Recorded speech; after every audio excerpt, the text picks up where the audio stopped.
is. All right, thanks everyone.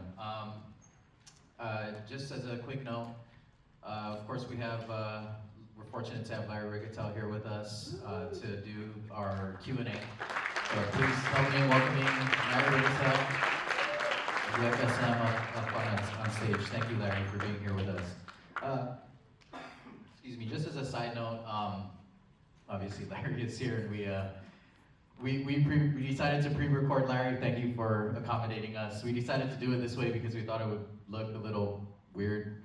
Larry's here on stage and he's the only one, and there's 3 huge talking heads on the screen. So we decided to just pre-record everything just to make it clean for delivery. And then we invited our off-island guests to attend live virtually. And we're happy to announce that we are being joined by the special envoy for the premiere of the British Virgin Islands, Mr. Benito Wheatley. Afide Benito, thank you for joining us. Okay. I'm gonna take my seat over here. I'm not in the panel, but I don't want Larry to sit up here by himself. So we're gonna go ahead and move into a Q&A. I know we only have 2 out of the 4 with us this morning, but we're really hoping that we're gonna be able to provide the audience with an opportunity to respond and to ask questions. Just for some note, I wanted to just kind of point out that you probably noticed that there are a lot of commonalities in the experiences of both the current and the former territories. We deliberately targeted these individuals to participate in the conference because of that fact and some of the parallels that run between us. And you know, I'm really grateful for Mr. Wheatley for participating this year, because in 2019, our first Fanhita Conference, we included the Lieutenant Governor Trigueza Roche from the U.S. Virgin Islands in our discussion. And you know, as you know, the Virgin Islands are essentially one community, but similar to Guam and CNMI, right? One is colonized by the British, the other by the United States. And so just like, or not just like, but similar to Guam and the CNMI, where you know we're really one nation, but we have a different political status and a different political relationship. Okay, so we're gonna go ahead and open it up to the audience for questions. If you have a question, please raise your hand, and Byron will run a mic to you.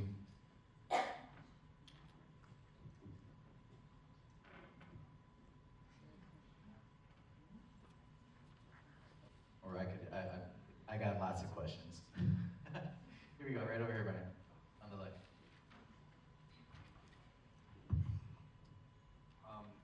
In your respective fields, you know, given the state of GDOE and also the FSM, how would decolonization, despite our removing statehood, how would it impact junior and higher education for Guam? Benito, I'm not sure if you were able to hear the question, but the question is, in regard to our education system, how would decolonization impact junior and higher education in the territory if we were to decolonize? I think just in context for the panelists, maybe you can talk about the way that you would either imagine it will have an impact in your territory or how it has. I mean, obviously for Larry, it's a kind of hindsight discussion versus Benito and the U.S. or the British Virgin Islands that is still in process. Would you prefer for me to begin? Sure. Thank you, Benito. Okay. Firstly, good morning to everyone. I hope that you had a wonderful first day. And let me just commend Melvin and his team and all the organizers for this incredible decolonization conference. I wish that we had something similar in the Caribbean. In fact, I've been speaking with Melvin about how we organize a conference like this in the Caribbean going forward. So just know that you are being well served. Everyone doesn't get the same opportunity that you have right now. In terms of the impact on education in terms of the higher education level, in particular, I can understand that there may be people who are concerned that the privileges that you have right now with the US mainland, in terms of access to what is probably the best higher education system in the world, that you are worried about losing those benefits. And that's a reality. In fact, next door to the British Virgin Islands, in the US Virgin Islands, this is part of the very same debate. They have the same concern there. If they change their political status to become an independent country, then it may mean that you lose.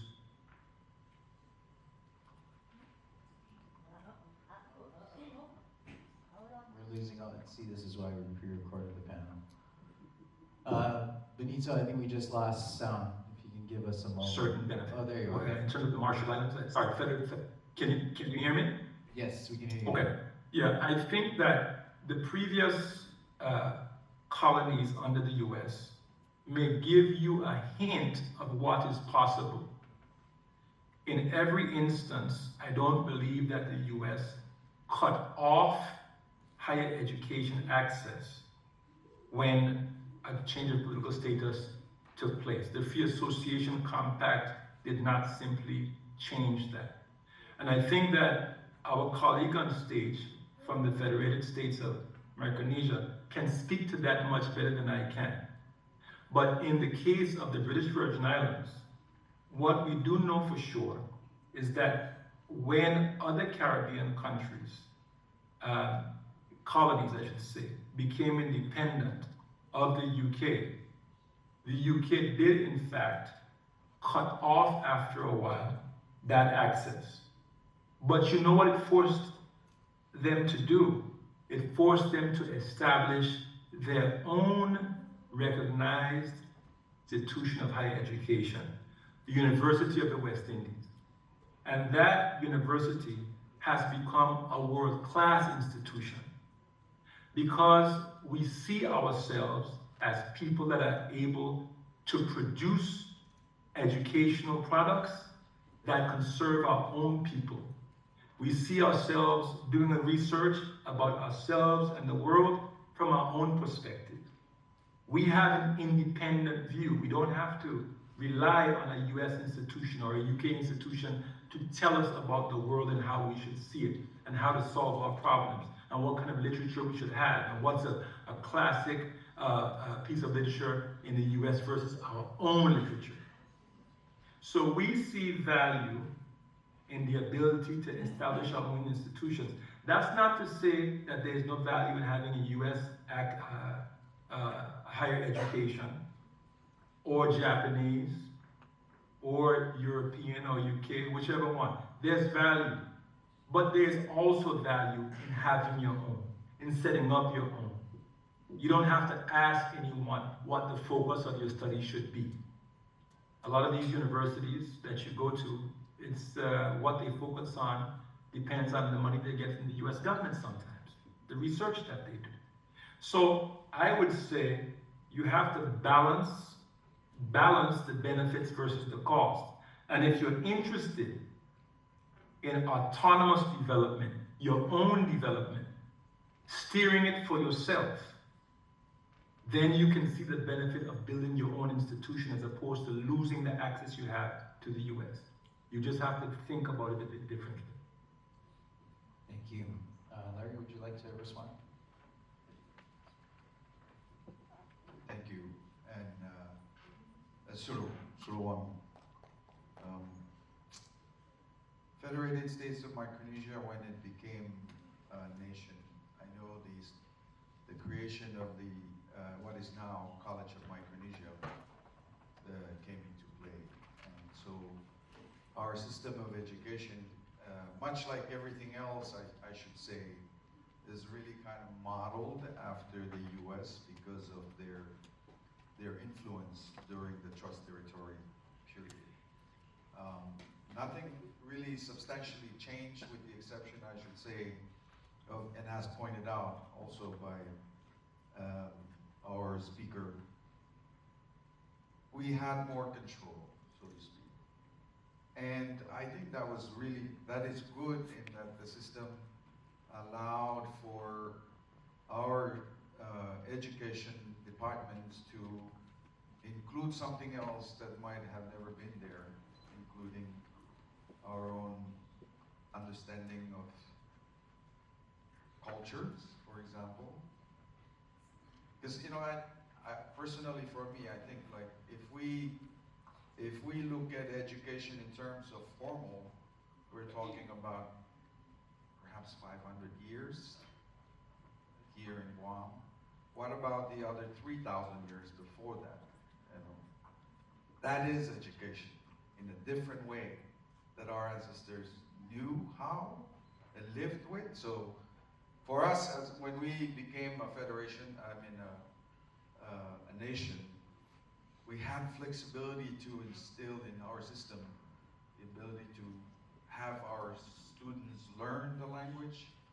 And I think these are also learn the culture. They speak highly to what I get goosebumps when Dr. Cooper gave that statement, because I keep thinking like, there is something of great need for us to take pride in who we are, as people of these lands. I think if we can have that built into our education system, you'll have Chamorro people and Micronesian people running around saying, yes, we know we have an education system that existed for thousands of years. Thank you, and I think that's a very relevant question and response. We mentioned earlier that Commission Ifino Chamorro is here in force. There's been a lot of effort by not just the Commission, but a lot of different organizations, both formal and nonprofit, that are trying to advance culturally relevant education. And not to take away from any of those efforts, but I think that one of the big challenges is and always will be that we are, for better or for worse, bound to the US DOE. And really the only hope for us to move away from that is to change our status. Because even if we become fully integrated, states are sovereign within their borders, and they still have a lot of influence in how they navigate the federal system of education. But given a free association status, freely associated status, or an independent status, it's kind of like all bets are off. And we can start wherever we so choose, which is a very exciting proposition. Thank you for the question, sir. Are there any other questions from the audience? I just got one more question. So again, outside of statehood, in the case of decolonization, how would Guam be able to capably defend itself? And there are examples of FSM where they have free association, where the U.S. has exclusive rights to hold their bases there and to defend territory. But there's also like the Philippines, where the U.S. gradually pulled out but trained a domestic defense force. Japan with their domestic defense force. Taiwan also. How would Guam be able to defend itself, given what we have? Just some comments on that. Based on the Federated States of Micronesia, right? So in the COFA, the Compact of Free Association, as I shared, that's a defense treaty, if you like.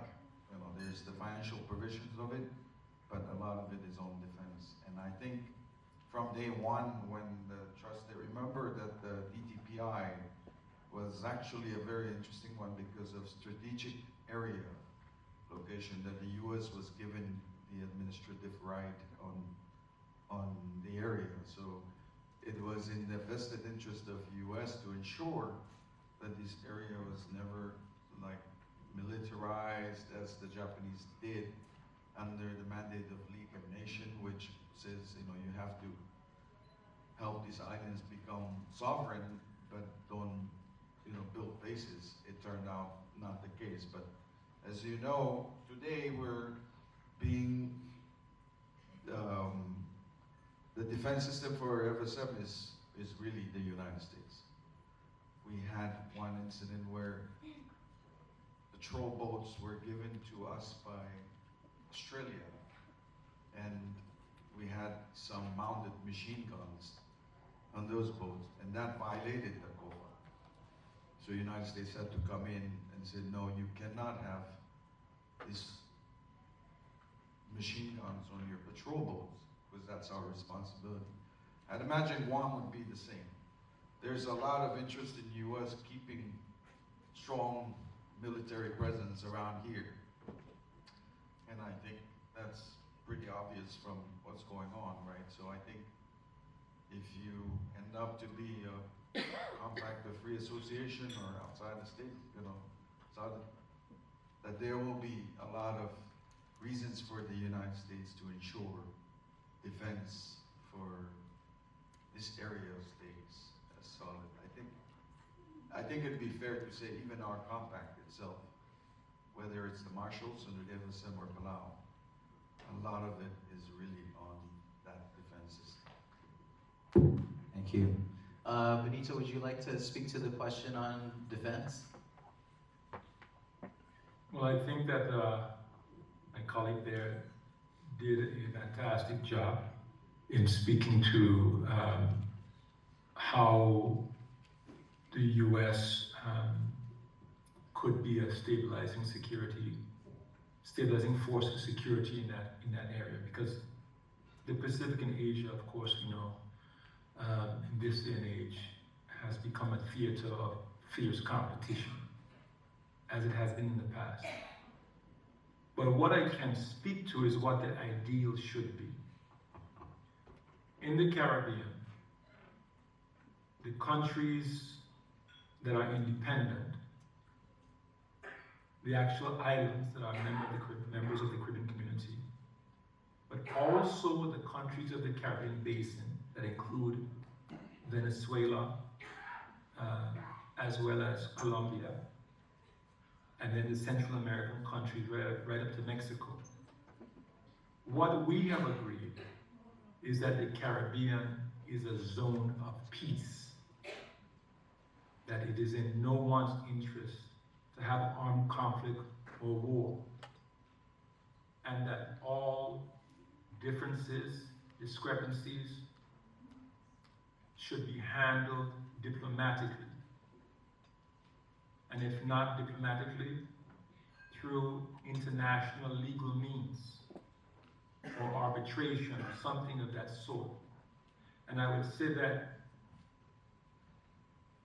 the Pacific has some similarities with the Caribbean in that we have many small islands, small populations. And the question may be, well, if you're invaded by someone, what happens then? But the way we have approached it in the Caribbean is to get agreement among all of the major states around, as well as the small ones, that the region is a zone of peace, where there should be no armed conflict and no war. That is an ideal that I believe that the islands, the small islands in particular in the Pacific, that's an ideal that they should promote and encourage their neighbors, the bigger powers, to support them. The Pacific should be a zone of peace. At least some parts of it are small states now. So I think Guam could actually play a role in the Pacific Forum in encouraging that idea. Thank you. I agree. I think that Guam plays a very critical role in promoting peace in the region. I think that's one of the major misnomers around decolonization and changing Guam's political status is, people often kind of leverage fear-mongering in an effort to delegitimize decolonization and saying that, well, we don't want to decolonize because then, how are we going to defend Guam? But, we've seen so many examples throughout the world where smaller nations, come to terms with a larger nation for a defense agreement. And every one of these political status options for Guam that are internationally recognized, whether it's independence, free association, or full integration, each one of them provides a mechanism for us to execute a defense arrangement, whether that be with the United States or another country. And so, every country, every smaller nation that is a sovereign nation has some kind of defense arrangement in addition to a domestic military force. Thank you for the question. We had one in the back.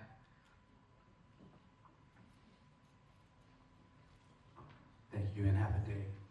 This question is directed towards for Mr. Wheatley. I'm just curious to know how the housing market is in BVI, and are foreigners or Britons purchasing properties and I guess renting them out for a higher price, or using them as Airbnbs. I had the opportunity to visit the BVI when I was working at the Harlem School of the Arts, and one of our board members at the time actually purchased an island, and we visited the island that he purchased while the kids had a performance there in BVI. But I was just curious to know about the housing market, because Guam is facing a crisis with housing now due to the military presence. So I just wanted to hear your thoughts on and how the locals actually dealing with that issue, if there is an issue with housing and properties there in BVI. Well, thank you very much for that question. And I think a commonality across all small island developing states is modern, affordable housing, especially if you are a open economy and the market system is what is the mechanism that you use for the sale, the purchase of land and homes. Now, in the British Virgin Islands, we do face a challenge that we don't have enough housing being built fast enough for new homeowners and young families to occupy them. It's a big challenge, but it's a part of the legacy that was left behind. The people of the British Virgin Islands, over time, bought up the majority of the land that makes up the British Virgin Islands. So it has been passed down from generation to generation.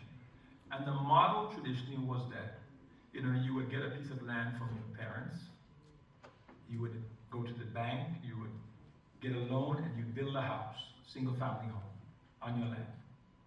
And of course, we are at a stage now where land has been subdivided many times, and everybody cannot simply just get a piece of land and build a home.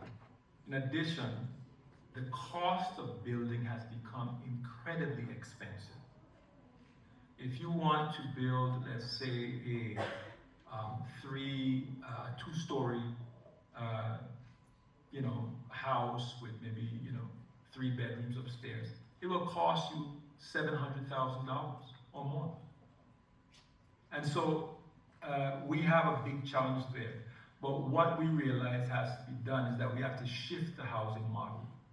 And this is one of the benefits of looking at how it's done in other places. In many other places, they have different forms of housing, not just single family homes. They have condos, right? For example, they have townhomes. And in Guam, you would have access to this information because of the connection to the US. There are lots of different models that you can use to see very quick construction of homes, right, at affordable rates that can be earmarked for first-time homeowners. These are the kinds of solutions that we are thinking about in the British Virgin Islands, because we have the problem as well. Now, you have the added pressure that you have a military base there, and there are lots of people who have to come and move there and live. We don't have that particular problem. In fact, we have a unique situation in that the people of the British Virgin Islands have control over immigration. Even a British citizen that comes from the UK does not have permission to remain on the island. If they stay beyond 30 days, they have to get special permission. if you are not a citizen of the BVI, you cannot buy land and therefore not build a home. So the levers are in our hands. We control the sale of land. We control whether outsiders can buy it. So any problems we encounter with too many outsiders coming in and buying, we brought it on ourselves because we have to give them a special license to be able to buy that land and then do that construction. So I don't know what the full solution is for Guam, but what I would recommend is that through your relationship with the U.S., you look at the various models of housing, not just single family homes. That's the hardest one to continue doing if you have a population explosion. You have to find other models such as townhomes, row housing, condos. These are the options that will get you housing very quickly, and potentially it can be more affordable. Thank you. Larry, would you like to respond to the question on housing? So FSM doesn't have issues with housing, but I do want to say, like for us, we don't allow foreigners to purchase lands at all. They can lease, depending on which state, whether it's Panapay or Chuk or Yap or Kosrae. They may have like 50 years lease or 99 years, but outright purchase on land by foreign entities, foreign nationals, is prohibited under our constitution. And I think that's the kind of political strength in regard to land that is really critical for Guam, and one of the stark differences between Guam and the CNMI. We have time for one more question before we need to close this panel. Is there any? Oh, it's on its way.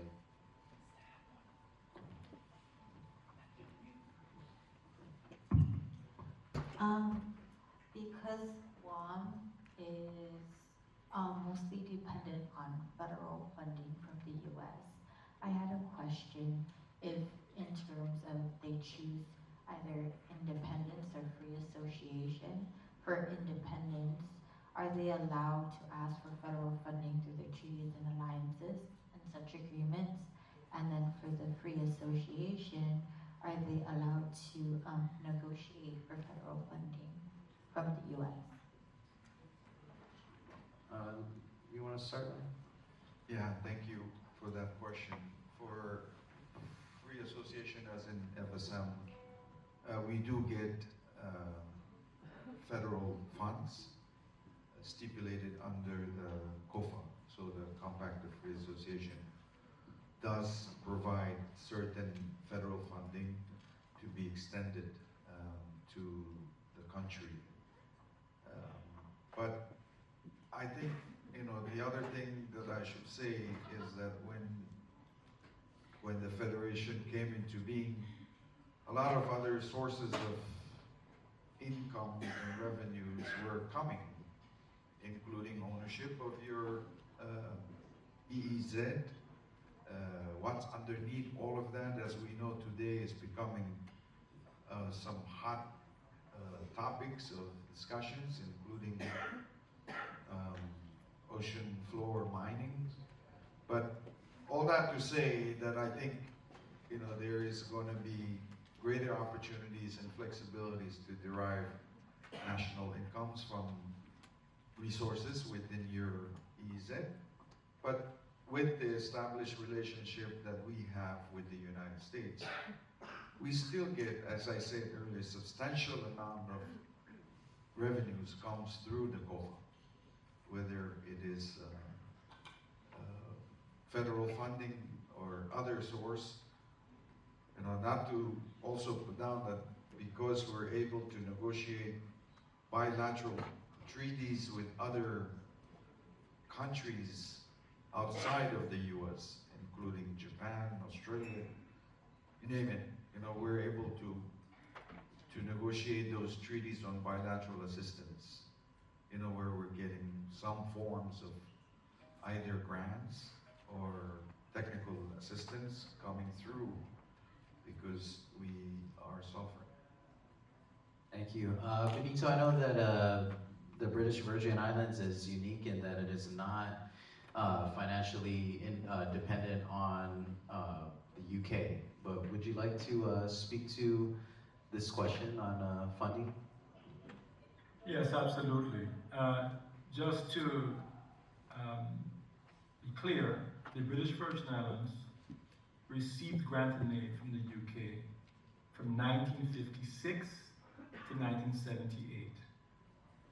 Once we got on grant and aid, the objective of the government was to ensure that we built an economy that would support us so that we would no longer have to be on grant and aid. Because we recognized that once we were receiving that aid, that the UK could dictate how we spent the money. And the growth of the society and the economy was held back because the UK did not really understand the local issues or even really have confidence that the people themselves could build an economy if the decisions were left in their own hands. There's two important points here that I'd like to make, if you permit me, Melvin.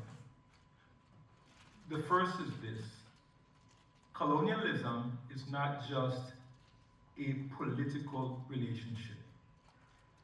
It is also a psychological condition. It is a condition in which you are conditioned to believe that you cannot do without the colonizer. You are not capable.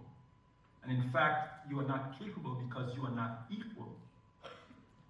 However, if you believe that you are capable and you believe that you are equal, then you will realize that you have everything it takes within you, your family, your community, your neighborhood, and your country, your nation, to do whatever is necessary to build a successful country and economy where you have a very low dependence on outsiders to fund your budget, especially for the most basic things you need in your society, like healthcare, like education, like police force.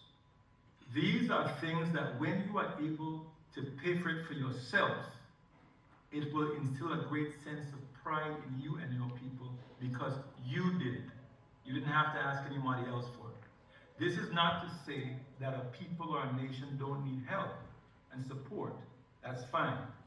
You should get that support and you should try your best to make the best of what you can with it. But you have to be careful that receiving assistance does not turn into dependency. You have to be able to envision yourself taking care of your own needs to the best of your ability.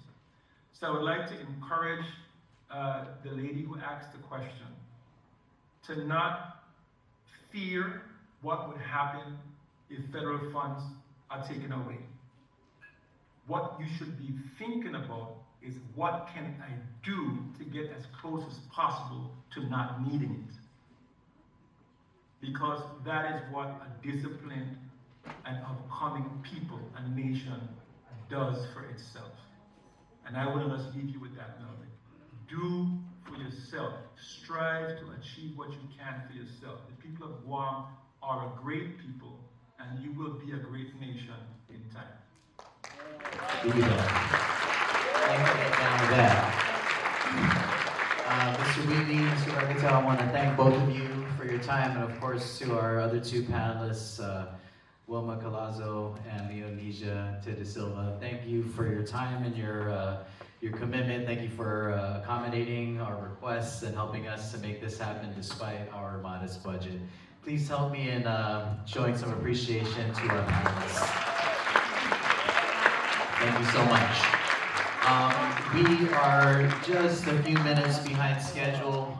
We're going to be taking a short break and then welcoming the Breaking Waves Theater Company for a short performance. But before we do that, I'd like to ask our guests and our attendees if you can join us for a group photo. We need to get this out of the way before anybody decides that they're gonna leave in the last half. You're not leaving in the last half, right? No, you're not. You're gonna stay. Okay. If you can just do us a favor and grab, there's a cute little sign here on all of your tables that have some awesome decolonization messaging. We like this, some messaging. If you have someone at your table grab the sign, and then what we're gonna do is I'm gonna direct traffic since I got the microphone. So we're gonna do one row